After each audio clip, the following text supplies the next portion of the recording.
Chapter 5. Public Goods and Externalities. In some cases, certain goods and services might not be produced at all. In other cases, certain goods and services might be over or underproduced compared to what would be best for the society. These situations represent a market failure to achieve the outcome that is best for the society. Whenever there is a market failure, there might be a role for a government to intervene in the economy. Market failure is the inability of a market to produce a desirable product or produce it in the right amount. Two common cases in which market failures arise are production of public goods and services, production of goods and services that involve externalities. What are public goods? All goods could be separated into private and public. Private goods are rival. If one person consumes a private good, the other can't. Excludable. Only those who pay for goods enjoy their benefits. Bought and consumed by people individually. Produced and allocated efficiently by competitive markets. Public goods are non-rival. One person's consumption of a public good does not preclude others from consuming it too. Non-excludable. There is no efficient way to prevent people from enjoying a public good without paying. Subject to a free rider problem, non-payers can enjoy benefits of a public good. Not produced or underproduced by competitive markets. Here are some examples of private goods: a pair of shoes, a cup of coffee, a car, a house, a haircut, a circus show. Examples of public goods are national defense, roads, parks, street lighting, environmental protection. Because of the free rider problem, government provides public goods and finances them through taxes. Market demand is constructed differently for private and public goods. Market demand for a private good is a horizontal sum of individual demands. Quantities demanded at each price are added up. Market demand for a public good is a vertical sum of individual demands. Individuals' willingness to pay per unit for each given quantity of a public good are added up. Optimal quantity of a public good is where the marginal benefit of this good, market demand, is equal to the marginal cost of producing it, supply. Consider an example of the economy with only two individuals, Adam and Benson. Each of them has individual demand for the public good, which obeys the usual law of demand. Adam and Benson are willing to buy less of the good if the price is higher. Thus, Adam's willingness to pay for 1 unit of public good is $4. But to induce him to pay for 2 units, price per unit will have to fall to $3, etc. Since a public good is non-rival, we add up Adam's and Benson's willingness to pay, per unit, for each quantity. We get a collective willingness to pay $9 per unit for 1 unit, $7 per unit for 2 units, $3 per unit for 3 units, etc. We can do the same analysis graphically.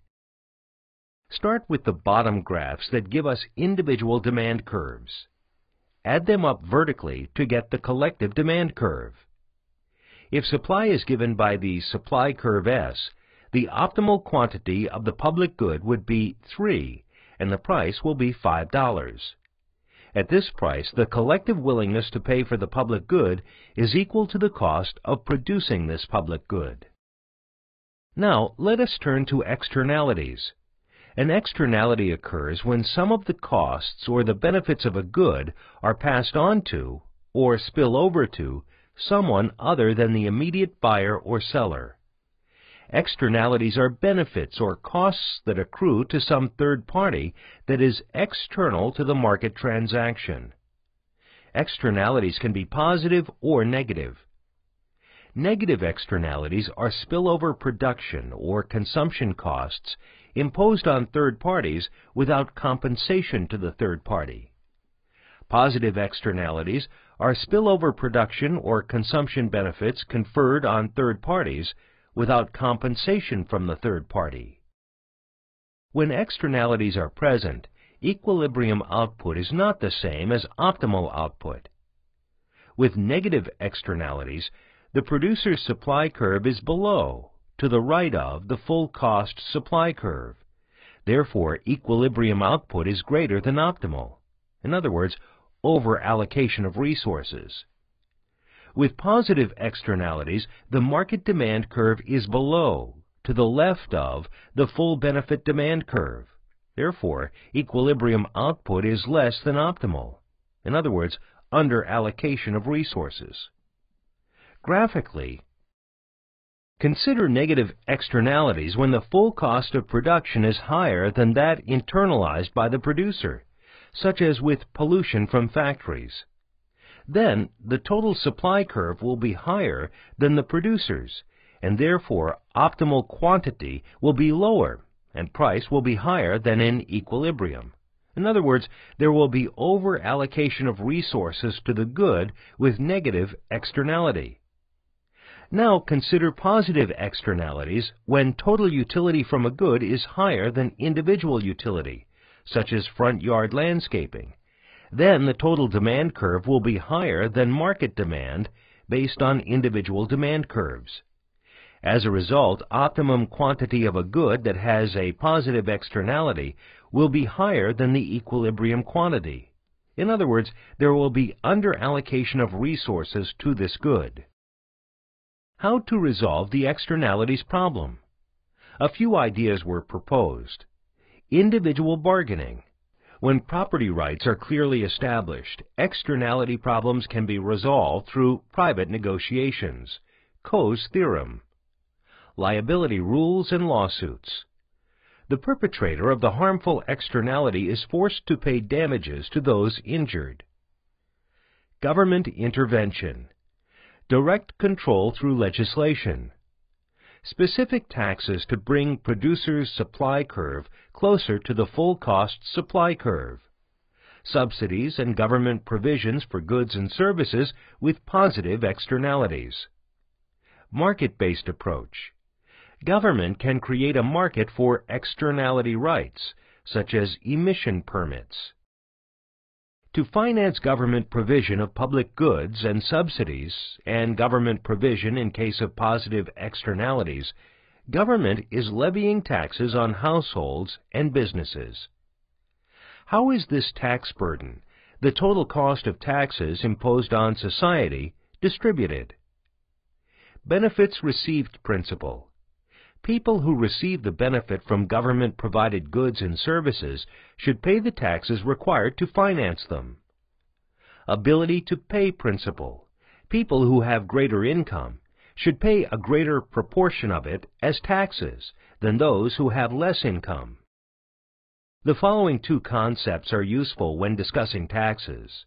Average tax rate is the total tax paid divided by total taxable income as a percentage. Marginal tax rate is the tax rate paid on each additional dollar of income. Three types of tax are distinguished based on how average tax rate changes with individuals' income. A progressive tax. Average tax rate increases as the taxpayer's income increases. A regressive tax. Average tax rate decreases as the taxpayer's income increases. A proportional tax. Average tax rate remains constant as the taxpayer's income increases. The majority view of economists is as follows. The federal tax system is progressive. The state and local tax structures are largely regressive. A general sales tax and property taxes are regressive with respect to income. The overall U.S. tax system is slightly progressive. In addition to correcting externalities and providing public goods, government also sets the rules and regulations for the economy, redistributes income when desirable, and takes macroeconomic actions to stabilize the economy.